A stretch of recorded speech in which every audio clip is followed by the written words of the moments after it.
Helen, And I'm Liz, and we're sisters scientists, and lifelong X-Files fans. and this is We Want to Believe. Hi, everyone. Welcome back. Welcome back. Yes, Oh, I cut you off. Sorry, Helen. that's okay. No, I was just going to say it's been a few weeks. Thank you for your patience, everyone. And you, Liz, because it's mostly been me that's the problem. That's okay. Yes.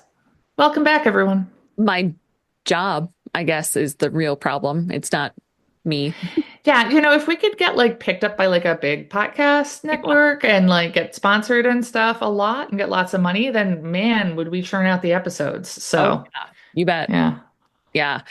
It was advising week last week, which is those are the two worst weeks work-wise of the year for me, unless I also do summer advising, which I'm not doing this year. But then there's 4 terrible weeks of the year. God. Yeah, so I had to meet with almost 40 of my advisees. That's a crazy number of advisees. Yep. Oh my God. Them will get picked up by other majors. So some of them I'm their first year advisor. But some of them are going to major in biology. So And that's still me. and presumably other ones will come in as first year students next year. And Yes. Yeah. Yes. So always good times advising week. So that's why things have been the way they've been. fair. I know you had a recommendation for something. Yeah, a book. Recommendation as well. Oh, for a book. Tell me. So it's called Under the Surface, and it's by Diana Urban. It's a YA I've heard of her. thriller/horror. She and I are in a writing group together, so I feel very name droppy and cool. Ooh. Yeah, she seems really nice. And I had wanted to read her book for a while because I read another one of hers that takes place on a program so her other book that I read takes place on a semester at sea type program where it's high school students on a cruise and then there's a murder.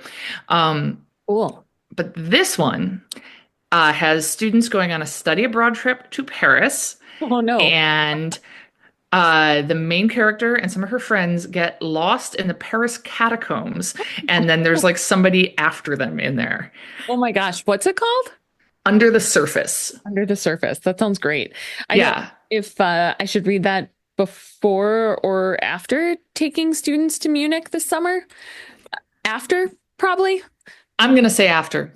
Yeah. Yeah. I was thinking about, I'm taking a group of, they're between 19 and 22. Well, that helps a lot. It's high school students in the book, so it is, a lot more That's true. fraught. Yeah. Well, but my point was going to be remembering some of the fun we had in Amsterdam when I was 19 and went there and just thinking we were there to vacation. Yeah. And I also want to stress that given what Amsterdam is like, if you don't know us and you're picturing whatever Helen's voice implied there, you're probably wrong. Yeah. Yeah. It was just we went out to bars till late at night.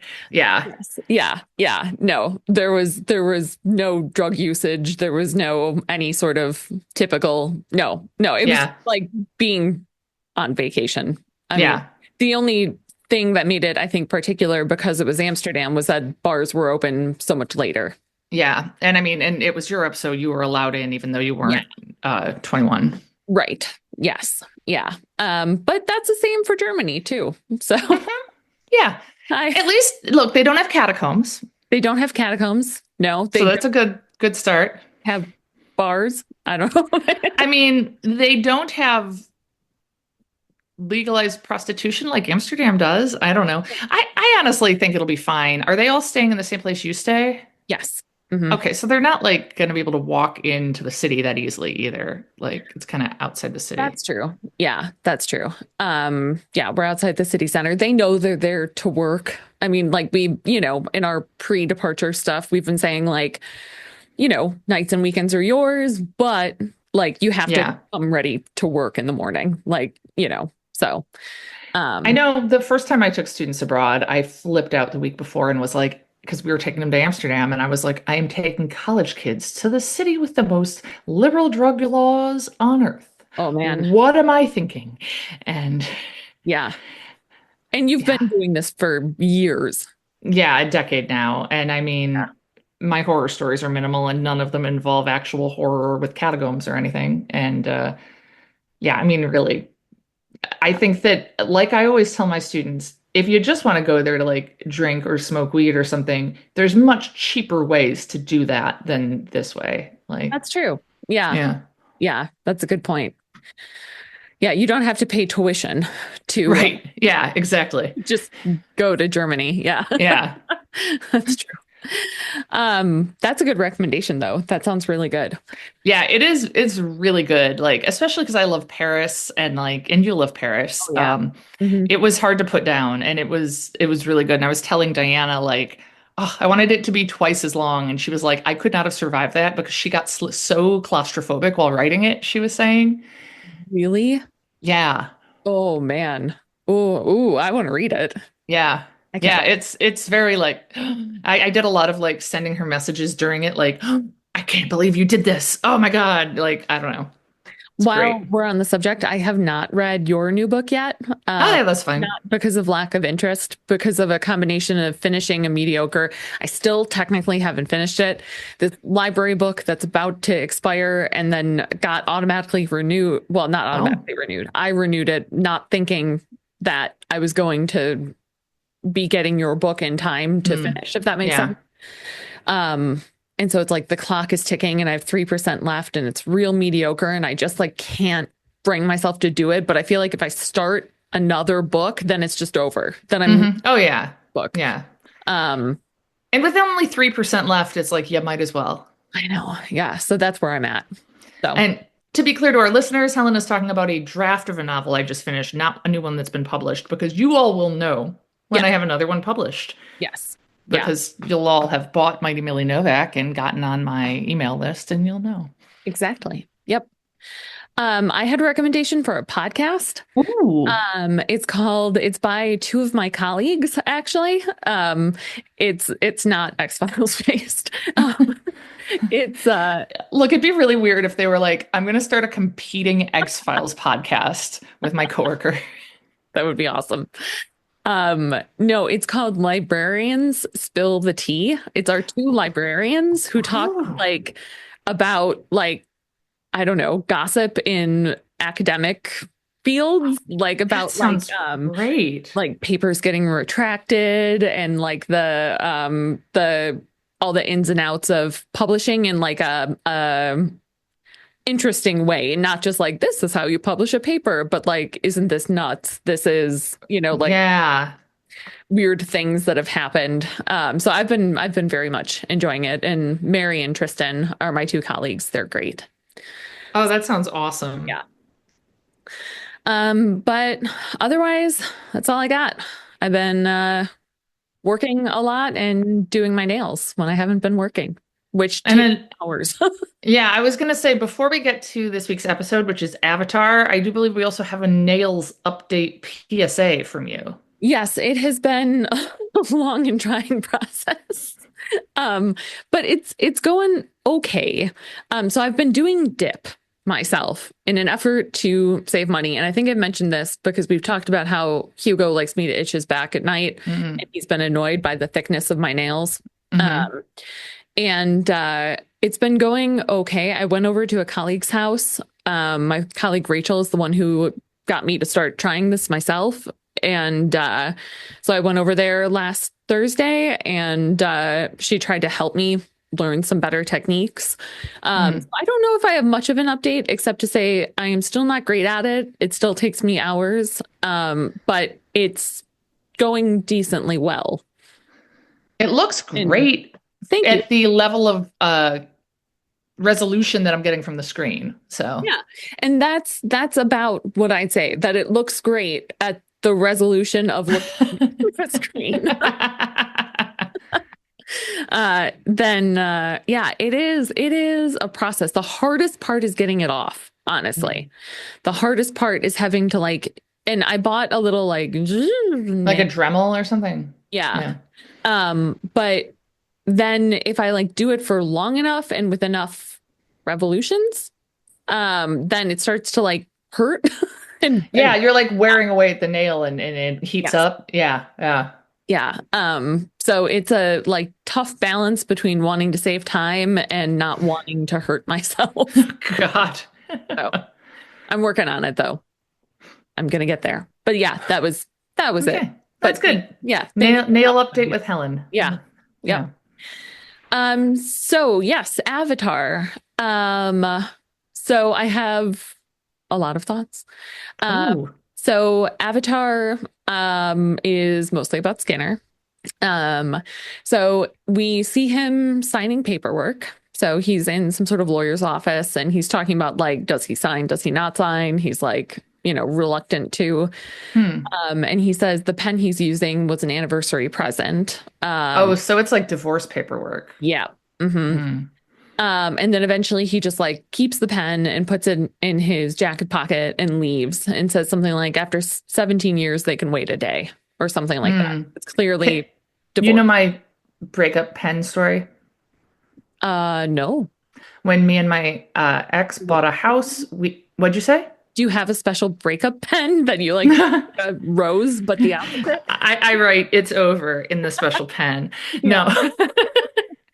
No, when me and my ex bought a house, we kept the pen when we signed the paperwork, and we lived in that house together for a couple of months before we broke up. So let this be my PSA: don't buy property with anyone unless you're very certain about the relationship and its future. Yeah. When we were eventually, like, it was a big hassle to get my name off the mortgage. And as Helen very much knows, because I was living with her for part of that, when we got my name off the mortgage, finally, like, I don't know, several, like a year and a half, 2 years after we'd broken up at that point, yeah, we had to go back into the same place. We had to sign papers again. And Chris was like, let's keep the pens again. And I just thought that was hilarious, and I did. That's So, great. like, oh, well, let's celebrate. We finally got this done. So, That's awesome. so That was a fun summer, man. You were living with us and we played a lot of video games, and I was working as a nanny to an 11-year-old and would just like go to the library and the pool all day. It was, yeah. I mean, probably not as many fond memories from your side of things, but Yes and no. I mean, yeah, sure. it was tumultuous but exciting. Yes, exactly. Yeah. So then we see Skinner in a hotel bar. Okay. And this blonde woman asks to sit by him. And she says there's like a man behind her who's been kind of harassing her a bit. And so she's like, glad Skinner orders another drink so that she has like, someone next to her or whatever. And then we see them in bed. And Wow. yeah. And Skinner is surprisingly ripped, for the record. I remember finding that out. That's right. Yeah. But suddenly, as they're having sex, suddenly she looks like a very old woman. Oh, yeah. And then he wakes up all of a sudden, like wakes up shocked. And she's asleep next to him, dead, with her neck. Oh, so she's not asleep next to him so much as she is dead next to him. Yes. Yep. Yeah. That's because in my notes, I was starting to write, he wakes up and she's asleep next to him. Oh. Fine. But then had to erase that and write dead. Yeah. So, Ooh. Mulder is at the crime scene. And they want to finish taking Skinner's statement at the station. And so Mulder and Scully are kind of talking. She's on his way. Nope, she's on her way. And then we see in the credits William B. Davis. Oh. Cigarette smoking man. Yeah. So that's always, interesting. Yeah. Yeah. Because what I'm thinking now is how could this, I mean, I vaguely remember this episode. I remember liking it a lot. But what I would think the first time viewer would watch this and go, how the hell is Smoking Man involved in this? Exactly. Yes. And I actually had the same thought because I had seen this one. This was another one where I felt like I remember not liking it much, but very much liked it. Oh, This, I good. don't know why, or maybe I was confusing it with a different episode or something. But I very much enjoyed it. Um, so Skinner tells Mulder that there's no need for him to be involved and is being like super kind of suspicious and quiet and stuff. Um, and Mulder's talking to the lead detective, and he finds out the victim had no purse or anything, so they don't know who it is at this point. And so Mulder tells Scully they're still on the phone to get down to the coroner's office and he'll meet her there. So Scully's in the coroner's office. We see a little bit of like autopsy light. Mhm. And she notes that the cervical vertebrae were crushed. So she was like strangled. Yeah, but that's like, I don't know. The word crushed to me implies an amount of force that a person would not typically have. And I didn't get a Mm. chance to like look up What how cervical often. vertebrae look like when your Oh, neck is broken? no, I know that. Oh. But like what amount of force it would take to crush them in their Oh, okay. living state. Mm. No, cervical vertebrae. So I did a bunch of research a long time ago on the hyoid bone, which is And can we just pause for a second for our non-bone people? oh, And like, I was cervical vertebrae are not in the cervix. no, but the word cervix means neck, which is why that word is the same in both places. So the cervix of the uterus, the neck between the uterus and the vagina, the cervical Mm. vertebrae, the neck vertebrae. Yeah, I love it. great. Me too. Yeah. Um, Me and my friend Sarah were texting the other day about which bodily systems we like and don't like. And reproductive and bones are pretty much the only ones I care that much about. I mean, blood is disgusting, so. Blood, I think, is cool. Blood and the immune system was also on my list. But like respiration, I don't care. Don't make me learn it. Don't make me teach it. I mean, I have to. They do, but I mean, interesting because I just, I feel like other than the ones that are grosser than others, I don't know how you'd have a preference because I don't yeah, I know don't any of know. it. Hmm. Yeah, I'd love to hear our listeners' thoughts on Yeah, this. what's your favorite system of the body? Yeah, yeah, Yeah. there is a right answer, and it's bones. Um, so Wait, hold on. It's not called the bones system, though. skeletal. Oh, yeah. Yeah. Yeah, that makes sense. Um, so we have 7 cervical vertebrae in our neck, same number as giraffes, just so you know. I learned that watching Taskmaster. Oh, really? Yeah, there was like a quiz thing where they had to answer a bunch of questions really quickly, and one of them was true false, and one of the true false question was humans and giraffes have the same number of vertebrae in their necks. Yes, that is true. Yeah, Yeah. theirs are just much bigger. Um, so the hyoid bone then is a bone that sits around the place of the third or fourth cervical vertebrae in adults. It's like basically right under your mandible, right under your chin, but back. So closer to your throat. And it's the only bone in the body that does not articulate with any other bones. So it only holds its connection to the rest of the vocal tract anatomy by different muscle, tendon, and ligament connections. So it's sometimes called the floating bone. Ugh. And there was a decent amount of forensic research looking at breakage of a hyoid bone during strangulation, and it's actually found that during strangulation or during like someone's neck breaking, the hyoid usually well, it can break, but it's not always because of that. Like there are too many other factors involved that it's not like it can't be just straight up used as a sign of whether or not someone was strangled. Which I think about because as somebody who reads thrillers constantly, people love to mention the hyoid, and I remember you telling me that, and I Really? think this isn't the sign that you think it is. Oh, funny. Oh, I'm so proud. That's awesome. Yeah, I know. I feel very like Cool. inside knowledge. Yeah. Um, But you do see some damage to the cervical vertebrae, particularly if someone's neck is like snapped. But what I'm getting at is that crushed is a whole different thing. Gotcha. Yeah. Like the amount, like you would see damage to the cervical vertebrae, but then being crushed implies. Yeah, there's a difference between broken and crushed. Yeah. Yeah. Crushed is, Like I broke that vase versus I crushed that vase. yeah. Yeah. Except the vase is like built to be super strong in this case. It's like a cement vase. Yeah. Yeah. Okay. Yeah. So her cervical vertebrae were crushed. Okay. Nurse prints are the only ones present. On her neck or just in the room? I think she means on the body. On the body. Yeah. Okay. And so Mulder says they found out who it was. Her name is Karina Sales, and she worked for a legal office, but she was fired recently for an indiscretion. And the indiscretion was that one of the legal firm clients operated an escort service, and Karina was working for them. No.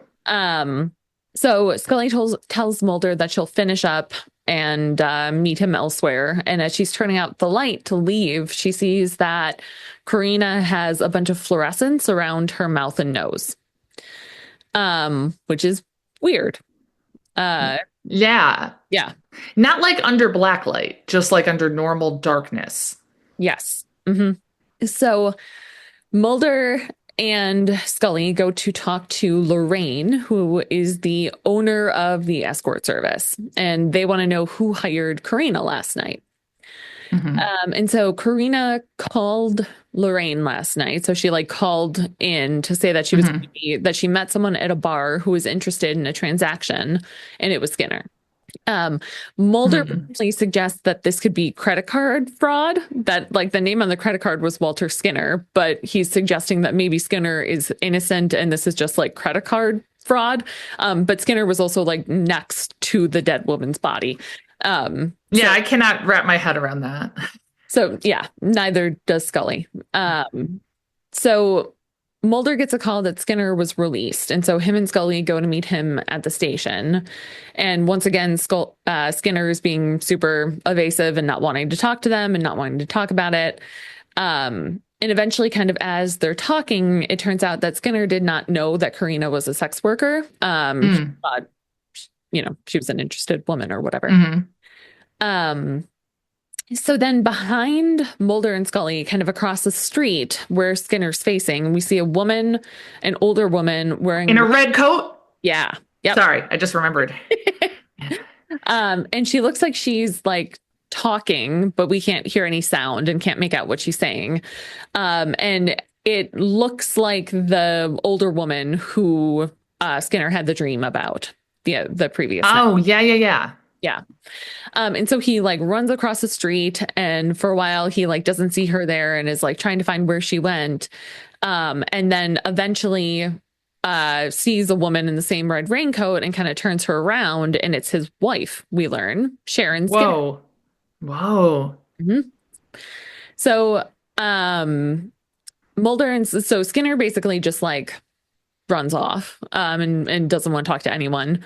But Mulder and Scully start talking to Sharon. And apparently they never knew he was married. They haven't been together. Skinner and Sharon haven't been together for about 8 months. Okay. But still, the X-Files has been going on for longer than that. So I feel like they should know that he was married. But I mean, I guess he's not sharing much. Yeah. And I think that's partially like the point, is that like he wasn't super invested anymore. But also, I don't know, I have a male coworker who I found out that him and his wife were expecting another baby. And I was like, oh my gosh, so exciting. When is she due? And he was like, oh, in like 2 weeks. I was like, oh, and I don't know. I guess why would you tell me? But also like, I don't know. Yeah. So, like, partially that kind of fits. Yeah. I don't know. I know that's kind of a stereotype, but I feel like, I don't know. I wonder sometimes what Zach shares with our coworkers, which is nothing. I mean, do you think they know he's married to you? Well, no, someone just found out, honestly. I went to a meeting and one of my colleagues was like, "Oh, Helen, I just learned you're married to one of my favorite people." Oh And my God. mine too. But it's funny because one of my friends has the same last name as us and works at the Right. college. And so I feel like people could assume that he's married to either one of us or that there's Yeah. no relation between any of us or, like, Or that you and Nikita are married and Zach yeah, doesn't know either of you. right. Yeah. I Yeah. mean, There's also yeah. options. So, Yeah. yeah. Um, I I know that when Adam and I first started taking students abroad, we realized, no, not when we first did, but after a few years, once we were together, we realized we had to tell the students very clearly that we were married because we had, and I think we had actually on this trip, but we had students who were like whispering to each other, like, they're in the same room, they're sharing a hotel room. And it's like, yes, because we are married. yeah, that's really funny. I didn't. And and you also know last year or last time we did a study abroad trip, we had at our like we're leaving at the airport.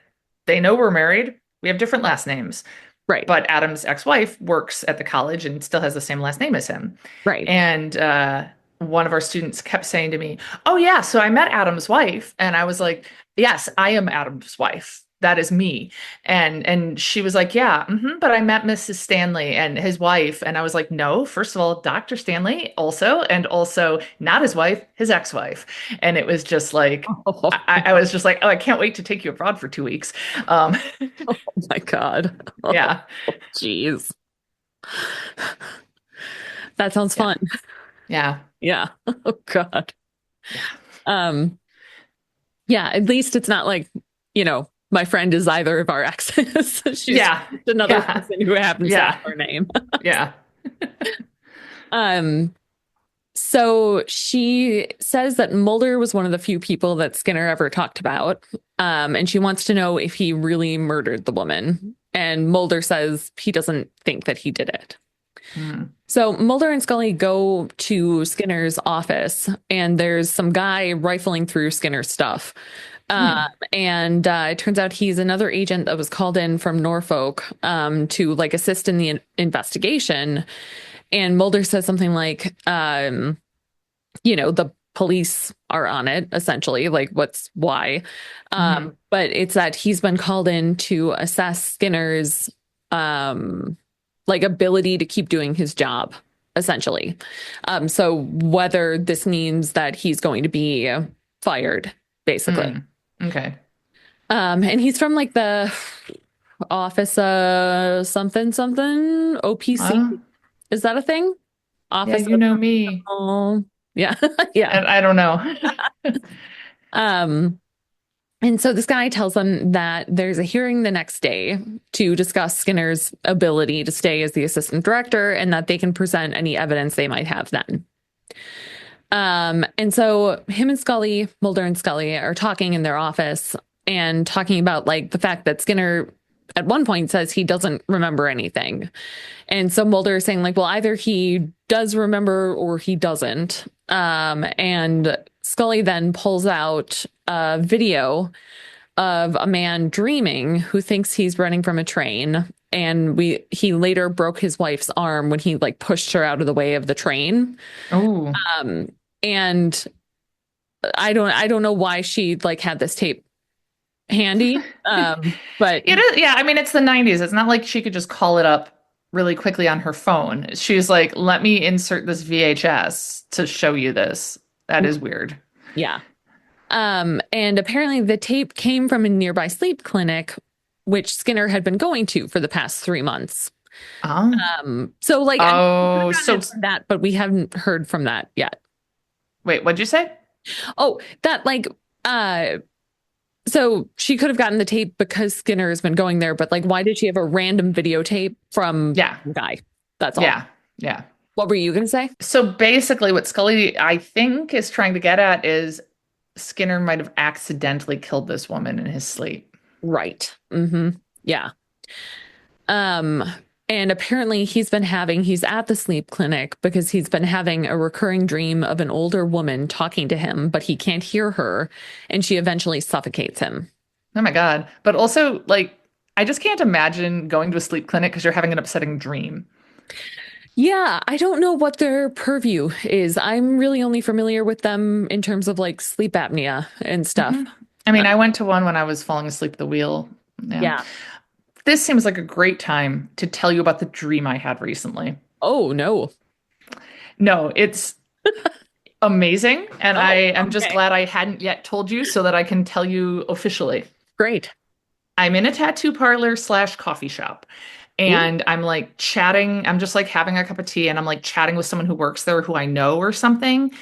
And then mom comes in and I'm like, oh, mom. And she tells me like she's going to get a tattoo. And I was like, that's so cool. Like, what? Sorry. It it's so weird. I don't know why I dreamt this.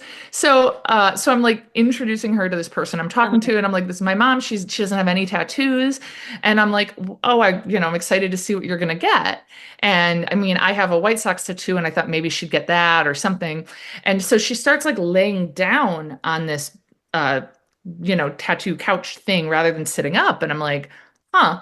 And then she tells me that she really wants to appreciate like her life more and just remember to have like gratitude. And so that's why she's getting this tattoo.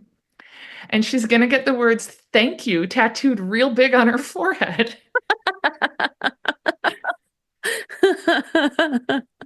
And she like showed me the mock-up and it was like gonna take up her whole forehead. Oh, And God. there were like little floral designs around the edges. And I was like, are you sure? And she was like, yeah, that way when I look in the mirror, I'll be reminded. The funny thing is she has like almost always had bangs. Like I don't know I that you mean, like, so, like, technically it's possible she already has that tattoo and we just don't know. exactly. Yeah. That's funny. Yeah. Yeah. It was like, I woke up like, what? Like, I don't know. So I'm just imagining a scenario now where I go to a sleep clinic. Like, I just keep dreaming about my mother tattooing her forehead and I need it to stop. Uh yeah, I don't know. I would say like psychiatrist first or like Not for me, right? no, not for you. No, no, no. No, for Skinner. Right. Um I really want a thestral tattoo, but Look, here's the thing though. Every time J.K. Rowling opens her goddamn mouth, she says I something more know. hateful, you But know? like yeah, she's not getting the money from it. Yeah, but like the problem is that what I would think is that then if somebody sees the thestral tattoo, they're like, is she a TERF? You would think that from someone with a Harry Potter tattoo? Really?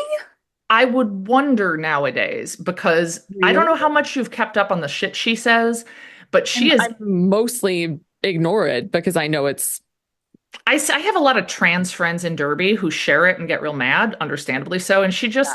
it's like Asexual Awareness Day today, and Oh, like, huh. okay, Okay. Yeah. that's good, that's fine.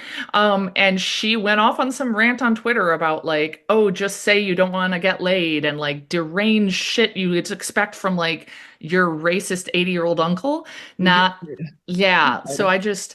I'm so angry about her betrayal of that stuff that like Yeah, yeah, I feel like I've forgotten what a thestral is, so I clearly would not look at a thestral tattoo and think that because I can't even remember what they are. sure. Yeah. It's not a dragon, is it? It's the bird? No, it's not the No, it's bird. ones that look like Eevees. They're Oh, yes, they're the horses the that oh, I mean like that would be beautiful. Yeah. yeah. I don't know. I still very much separate Harry Potter from J.K. Rowling in my head. Yeah. I Um, mean, like, I do think it's like you have the books, you enjoy them. Like, I get right. that. Like, I Yeah. think I don't have little kids, so I don't have the input of it. I just have an awareness of like the absolute unhinged, hateful shit she says constantly, and Yeah. like how like all the stars of the movies have like distanced themselves from her and disavowed her, and like, which is awesome. Helen and I just had to pause for a quick break, not to talk about tattoo things for other scheduling reasons, and to now finish talking about the episode. We will go do that and Yeah. just end with we agree to disagree about tattoos. Doesn't matter. We both hate J.K. Rowling as a person. That's what really matters. One thing though that I do want to add, because this is one of my favorite life hacks, is that you can find pirated. I would not do this with any other books, but because I love the Harry Potter books, but don't want to give her any more of my money, you can find pirated versions of the audiobooks on podcast apps so that you can listen to the audiobooks, which I tend to do when I fall asleep at night. But that's not giving any extra money or things to her because it's pirated.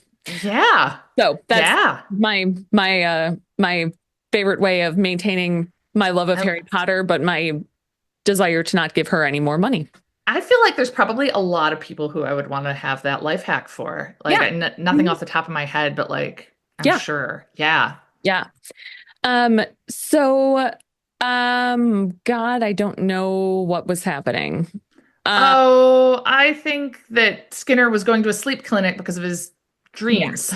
Yes. Sorry. There we go. And so Mulder brings up succubi. Yes, succubi. Try to wrap up, not too lengthy of a manner. So Mulder thinks that he talks about how this like nighttime visitation of an elderly woman is not new. And that there were Middle Ages visitations attributed to succubi, and that sometimes she becomes so attached that she'll kill any woman who is vying for the man's attention. So Mulder's new hypothesis is that the succubus killed Karina. Yeah, theory one, credit card fraud. Yeah. Yeah.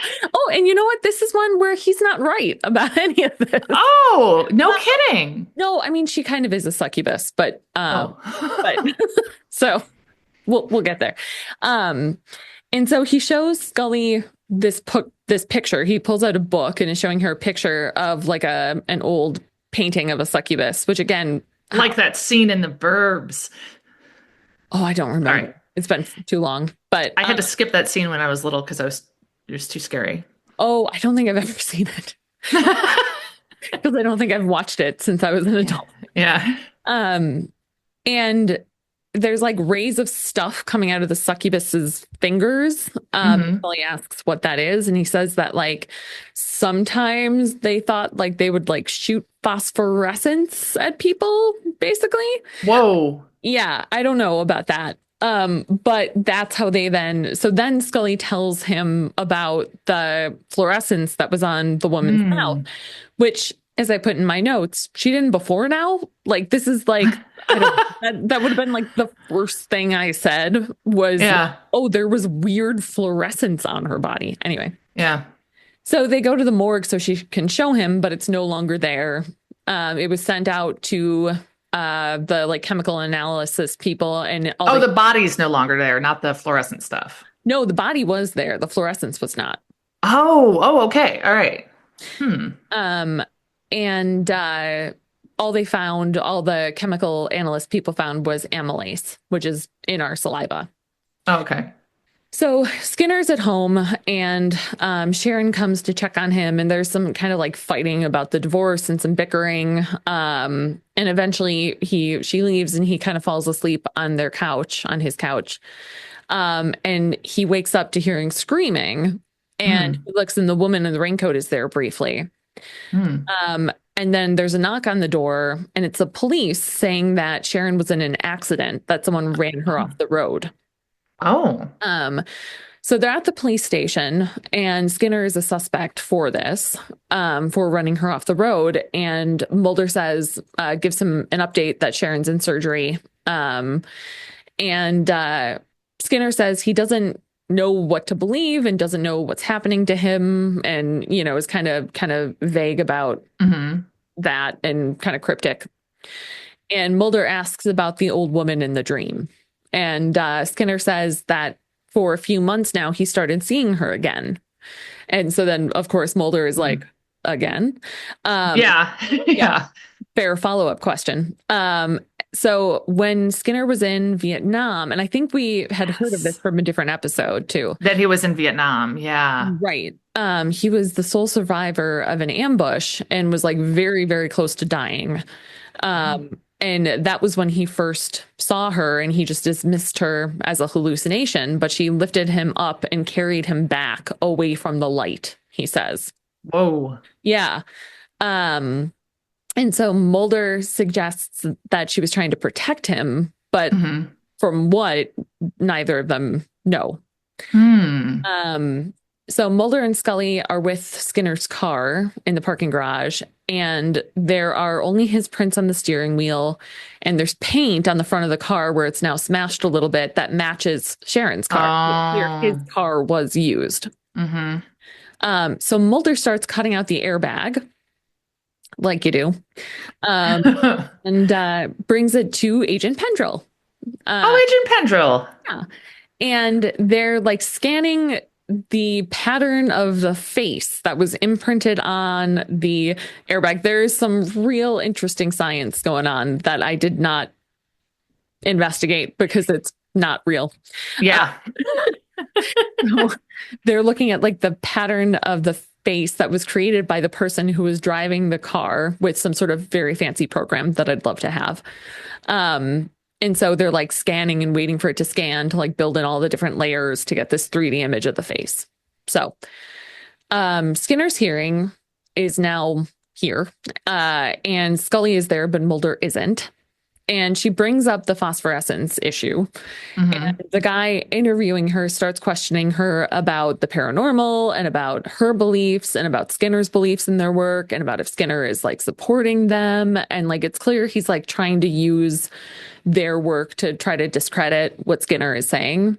And so Mulder shows up like right as it's ending, and Scully lets him know that they dismissed Skinner and that essentially they used the X-Files to justify it.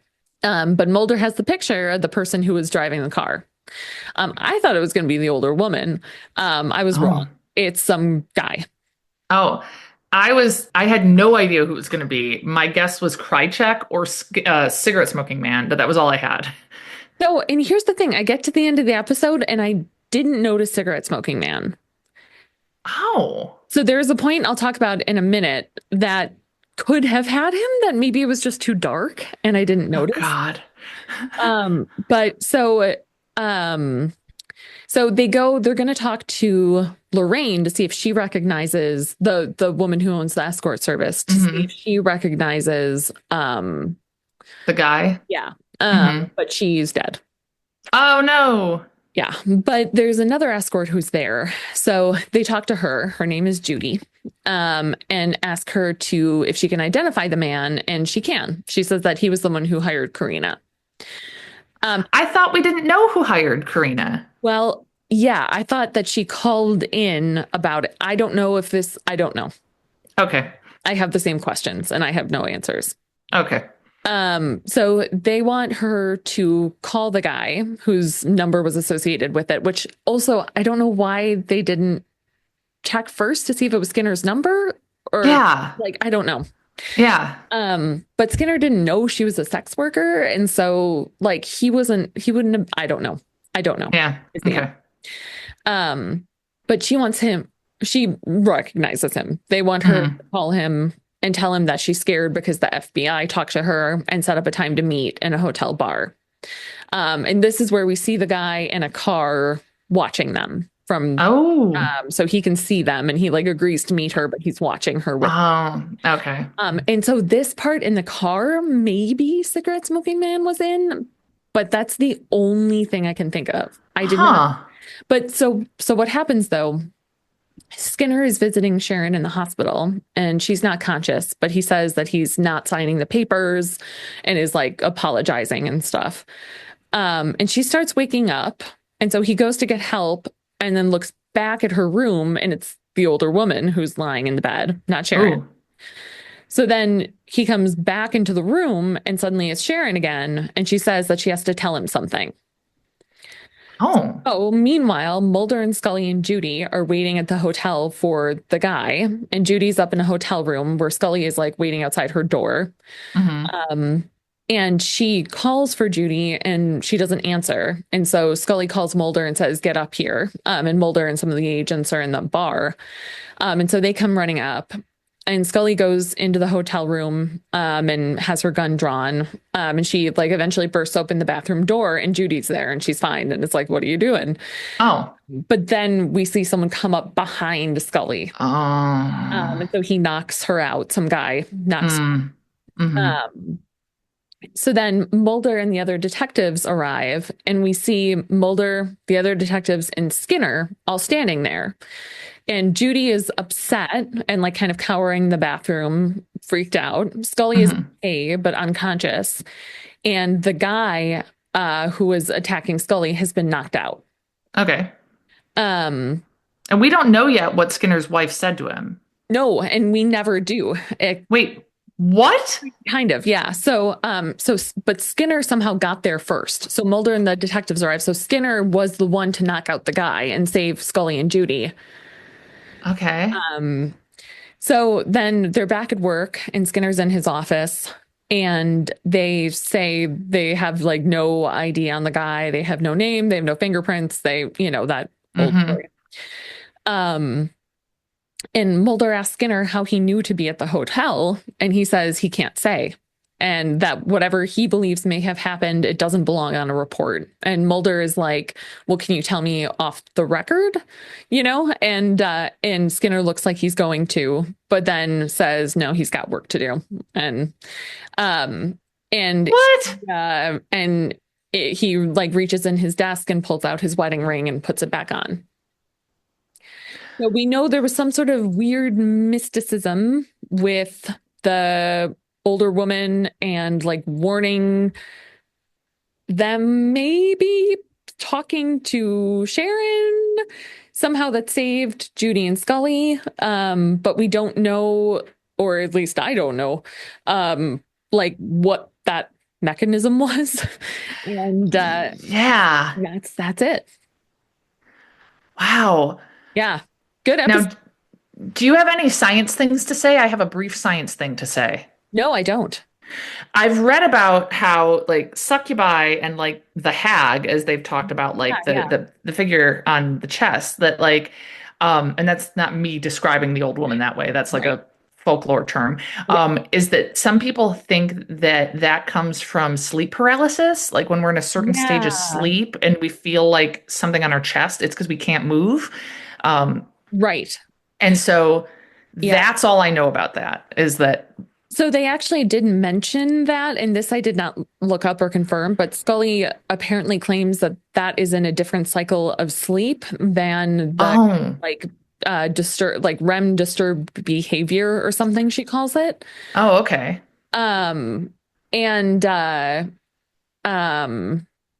So I don't know, except I've heard that as well. And but what I know about succubi comes from Carol Goodman books.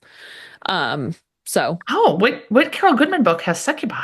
The ones that she wrote, what was it? Julia Dark? Yeah. I forgot about those. Yeah. Yeah. Those that she wrote under a pseudonym. Right. Yeah.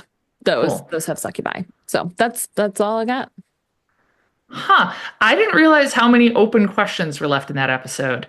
Yeah, me neither. It was a very good one. Maybe rewatching again would help. I don't know. I swear I did not see Cigarette Smoking Man, and I was primed to notice because I saw. Of course.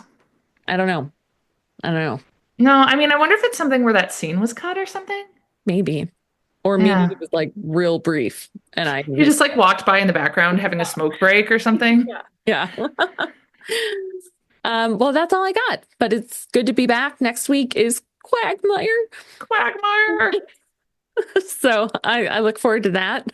Yeah, and has the Jeremiah was a bullfrog moment. Yeah, I'm looking forward to. Yeah. Great episode. Yeah.